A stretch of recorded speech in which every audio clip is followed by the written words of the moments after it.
네, 김성호 의원입니다. 혹시 책상에 검찰개혁 과제들 수사기소 분리외라고 쓰여진 자료를 참고하시면 되겠습니다.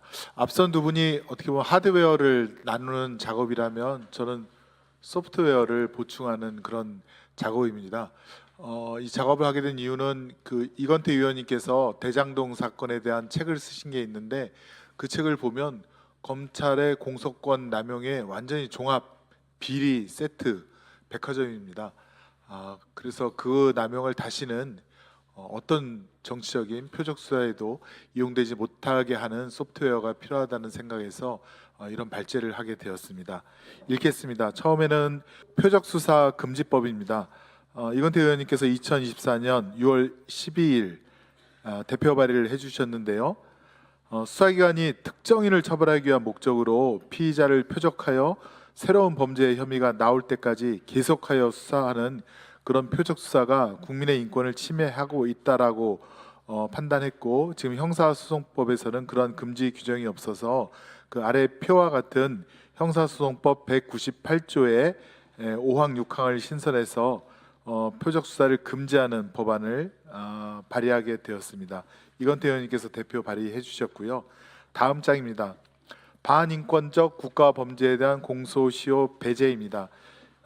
이 법안은 21대 때 박홍근 원내대표 대표 발의로 민주당 의원 168명이 발의를 한 것입니다.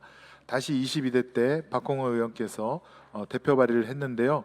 그 내용은 상단에 있는 것과 같습니다. 반인권적 국가범죄란 공무원이 직무수행 과정에서 정당한 이유 없이 살인의 죄를 범한 경우, 인신구속에 관한 직무를 수행하는 공무원이 폭행, 가혹행위를 통해 사람을 중상해 또는 사망에 이르게 한 경우, 그다음에 군의 지휘관 지휘자가 가혹행위를 통해 사람을 중상해 또는 사망에 이르게 한 경우, 그다음에 마지막으로 수사 기소에 관한 직무를 수행하는 공무원이 직무 수행 과정에서 사건 실체를 조작, 은폐하기 위하여 직무유기, 직권남용, 불법 체포, 감금, 범의문닉, 위증, 모해위증, 증거인멸, 무고 날조의 죄를 범한 경우 이렇게 규정하였는데, 아래쪽 굵은 글씨 네 번째는 사실은 반인권적 국가범죄라고 하기에는 조금 모자란 미진한 구석이 있어서 이것은 법 왜곡죄로 따로 발의를 해서 통과시키는 것이 어떤지에 대한 우리 여기 계신 분들의 의견을 구합니다.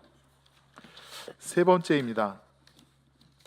4페이지입니다. 공소장 1번주의입니다. 공소장 1번주의는 판사가 아무런 예단 없이 재판을 진행하도록 기존 형사소송법에도 있는 것인데, 지금 이재명 대표에 대한 대장동 사건이라든가 혹은 문재인 청와대에 대한 울산 하명 사건 수사를 보시면 공소장이 무려 168페이지에 달합니다. 그래서 공소장이 100페이지면 수사 기록이 10만 페이지고 공소장이 200페이지면 수사 기록이 20만 페이지다라는 그런 설이 얘기가 나올 정도로 검찰의 공소장이 너무 한 개인의 자서전을 쓰는 것 같은 조작된 사실로 가득했기 때문에 이런 것들을 근본적으로 금지할 수 있는 공소장 일본주의를 더 확실하게 지킬 수 있는 규정을 넣어야겠다라고 그렇게 그런 차원에서 지금 5페이지를 보시면 일단은 254조 공소이기 방식과 공소장에 6항의 신설 조항을 넣었는데, 이런 내용만으로는 좀 미진해서 이것은 더 여러분들의 의견을 듣고 보완해서 발의를 할 예정입니다. 공소장 일본주의도 되게 중요한 개정 사안일 것 같습니다. 6페이지는 압수수색 영장 사전 신문제도입니다. 지금 대법원에서 검찰의 압수수색 영장 발부에 대해서 지금 발부율이 거의 99%입니다. 45만 건이 청구된 경우에 41만 건이 발부가 되고, 일부 기각된 것이 3만 7천 건, 전부 기각이 4,900건밖에 안 될 정도로 거의 뭐 압수수색 영장은 자동 판매기나 마찬가지인데요. 그 이유가 수사 대상자에 대해서 신문을 하지 못하는 우리나라 제도 때문에 기인한 것이다라고 생각을 했습니다. 지금 미국 같은 경우에는 연방 형사소송 규칙, 뉴욕주 형사소송법, 캘리포니아주 형사법에 관련 규정이 포함되어 있고요. 7페이지 상단에 보시면 연방 수사관이나 검사가 선서 진술서를 제출한 때에는 판사는 선서 진술자로 하여금 출석하게 하고 선서 진술자나 그가 신청한 증인을 선서하에 사전 영장 신문을 할 수 있도록 되어 있습니다. 이것은 외국 사례를 검토해서 저희가 개정안을 낼 수 있도록 하겠습니다. 그 다음 8페이지 보시면 압수수색 심리에 대한 개정안을 지금 만들고 있는 중인데요. 여러분의 귀한 의견을 바라고, 특히나 전자정보인 경우에 검찰이 검색어에 따른 자료만 갖고 있는 것이 아니라 모든 휴대폰의 모든 전자정보를 일단 검찰의 디넷에 집어넣고 있다가 필요할 때 그때마다 꺼내 쓴다고 하는 언론 보도도 있었습니다. 그런 것들이 원천적으로 금지될 수 있는 형사소송법 개정안이 필요하다 생각됩니다. 다음은 9쪽입니다. 지금 검찰 조사할 때 일단은 그 신문 조서가 과연 제대로 수사 대상자의 진술의 취지를 담고 있는지에 대한 여러 가지 논란이 있습니다. 그것을 근본적으로 저는 검찰 조사 시에 영상 촬영을 해야 된다라고 하는 입장이고, 영상 촬영이 부담스러우면 피의자라든가 변호인의 요청에 의해서 녹음을 하도록 해서 피의자나 변호인이 요청하면 그 녹음 자료를 봉인하고 피의자 변호인에게 교부할 수 있는 그런 형사소송법 개정안을 마련하고 있습니다. 그렇게 되면 수사 조사 기간 중에 회유라든가 협박이라든가 압력 같은 그런 행위가 원천적으로 일단은 차단될 수 있지 않을까, 그런 생각이어서 개정안을 준비 중에 있습니다. 형사소송법 244조의 2와 관련되어 있습니다. 다음 11쪽은 법 왜곡죄입니다. 지금 법 왜곡죄에 대해서는 이건태 의원님께서 발의를 하셨고, 그 내용은 11쪽에 기재된 바와 같습니다. 그 다음 페이지에 보시면 이건태 의원이 발의하신 법 왜곡죄의 내용이 나옵니다. 그리고 같은 날 아마 수사지연 방지 법안에 대해서도 이건태 의원님께서 형사소송법 개정안을 내셨는데요.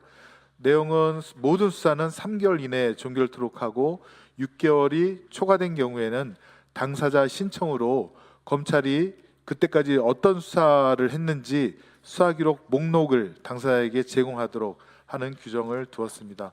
그리고 수사기간이 8개월을 초과한 경우에는 당사자 신청으로 다른 수사기관에 이첩할 것을 요청할 수 있으며, 또 지연시킨 수사 담당자들에 대해서는 징계 요청을 할 수 있는 권한을 둘 수 있도록 했습니다.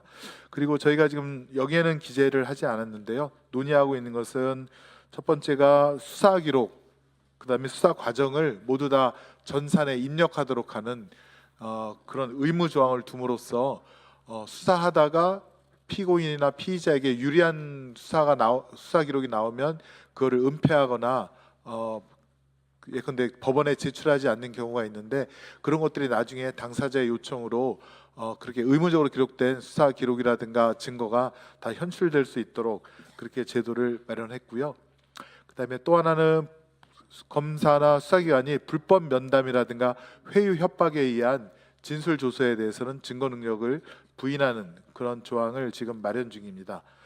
다른 하나는 지금 구속 기간이 부당하게 최대 1년 6개월 혹은 별건이 있으면 신건이 있으면 더 계속 6개월씩 장기화 시키는 그런 관행이 이번 대장동이라든가 성남 FC 사건에서 지금 자행되고 있는데, 그런 별건으로 신건으로 계속 구속 기간을 연장하는 것에 대해서 법원이 아예 그런 짓을 할 수 없도록 하는 그런 개정안도 마련 중에 있습니다. 한 10가지 정도 개정안에 대해서 아마 저희가 한꺼번에 형사소송법을 개정안을 내면 윤석열 대통령이 당연히 거부권도 행사할 것이기 때문에 하나하나씩 통과시켜서 거부권을 도대체 어디까지 행사하는지도 한번 볼 수 있도록 그렇게 준비를 해서 진행하도록 하겠습니다. 이상 발표를 마치면서 여러분의 좋은 의견 꼭 부탁드립니다. 감사합니다.